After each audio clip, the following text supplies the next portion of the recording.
Offload. What's up, everyone? Welcome to The Hook. Man, dude, we got a lot of stuff to talk about. Oh my goodness. Oh my. So, let's just get into it, man.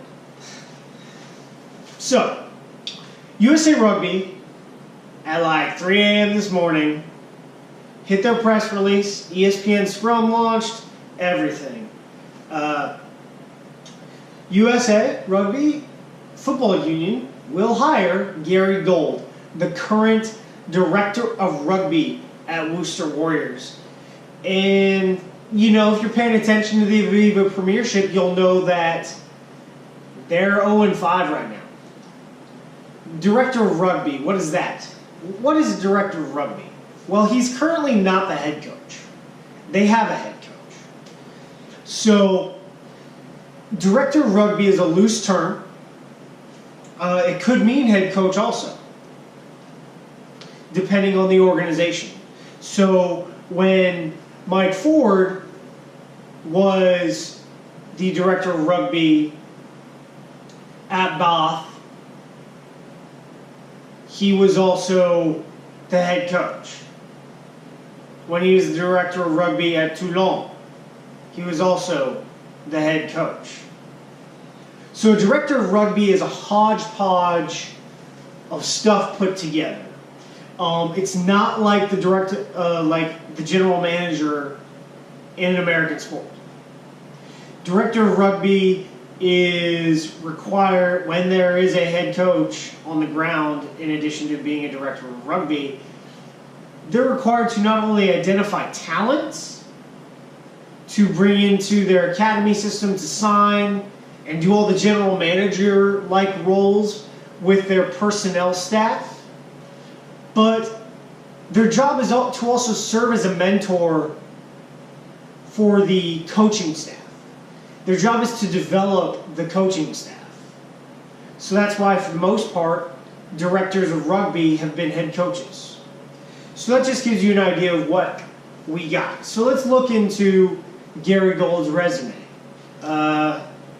The statistics aren't out there like, you know, I can look at New Rockney's record or Bill Belichick's record and see everything with rugby because I don't know, Europeans and South Africans and whatnot aren't nearly as dug into stats. But I think over time those Wikipedia pages will get filled in.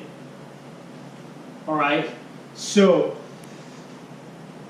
coaching resume. We'll hit back up to Worcester in a moment. So, becomes an assistant coach with the London Irish from 2001 to 2003. He's the forwards coach during that time. He becomes the head coach from 2004 to 2005. In 2004, he finishes 8th in the USAR Premiership, which is now the Aviva Premiership, 10-1-11. In 2004 to 2005, they finish 8-14. But I will go down there and tell you that in 2006, the stage was set by Gary Gold. The next year, they had a great season in the USAR Premiership. So he left to go become the forwards coach for Western Province in 2005. And he was the forwards coach until 2007. He became the head coach in 2007. At the end of that Curry Cup season and Vodacom Cup season. In 2008, they were in this Vodacom Cup semifinal. In 2009, they were in the Vodacom Cup quarterfinal. In 2010, they were in the Vodacom Cup quarterfinal. What was the Vodacom Cup? So, the Curry Cup isn't exactly a Division II competition. It's kind of weird. They call it the domestic competition of South Africa. The Vodacom Cup, which is a different cup now, I forget who's the sponsor right now, but That's the Division II competition of South African professional rugby. So, the entire time he was head coach, they did really well. So, and then you get to the Currie Cup in 2010, in addition to his time leading the Western Province. They went to the Currie Cup semifinal, which has Vodacom Cup teams and it has Super Rugby teams. And for the most part, about half the Super Rugby players in the Super Rugby franchises go on and continue playing in the domestic competitions. So about half his, he's playing with Division II players, and then there's a team like the Stormers who has half their Super Rugby side playing on their Currie Cup side. Which is sort of weird for Americans, I understand. So during that same time period, he was appointed the Springboks forwards coach from 2008 to 2011. In 2009, he was a part of a coaching staff that led the Springboks to being World Rugby Team of the Year. They took a series win against the British and Irish Lions. They followed that up with 3 wins in a row over the All Blacks. As part of those 3 wins during the Tri-Nations Cup, they won the Tri-Nations Championship in 2009.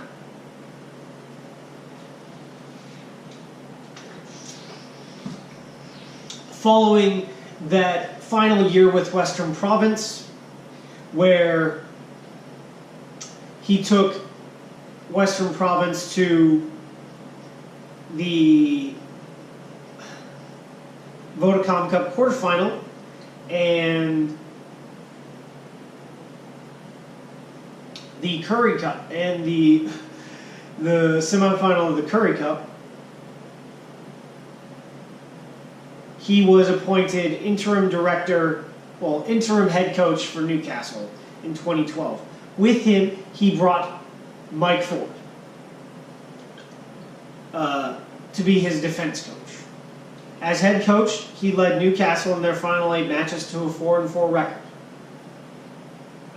Although they were relegated. When he came on as the interim head coach, there were 9 points down. And were just behind Wasps. By posting a 4-4 record, they ended up being only 1 point away from staying in the Premiership. He was then hired as the head coach by Bath in 2012, after his 6 months with Newcastle. During his stint as head coach, he had brought Mike Ford as his defense coach again. That first year, they went 10-1-11 at Bath. Following that season, he was appointed Director of Rugby. When he was appointed Director of Rugby, he promoted Mike Ford as the head coach of Bath. When he left that December, I'm not sure exactly why, Bath was 9-3. Pretty impressive from where Bath was, right? The reason he left Bath was to take over as Director of Rugby for the Natal Sharks, which are also called the South Sea Sharks now in Super Rugby. He appointed a head coach, and in the first year as Director of Rugby in Super Rugby, the Sharks went 12-5 and lost in the semifinal. The next year they posted a 7-9 record. Didn't make the playoffs. And, it's not really playoffs. You have There's only, well, I guess it is. You have 3 rounds: quarterfinal, semifinal, and final. In 2016, as Director of Rugby, they went 9-1-6. Made the playoffs. Quarterfinal appearance. Lost in the quarterfinals. Following that Super Rugby season, he chose to resign. And then took the job of Director of Rugby at Worcester to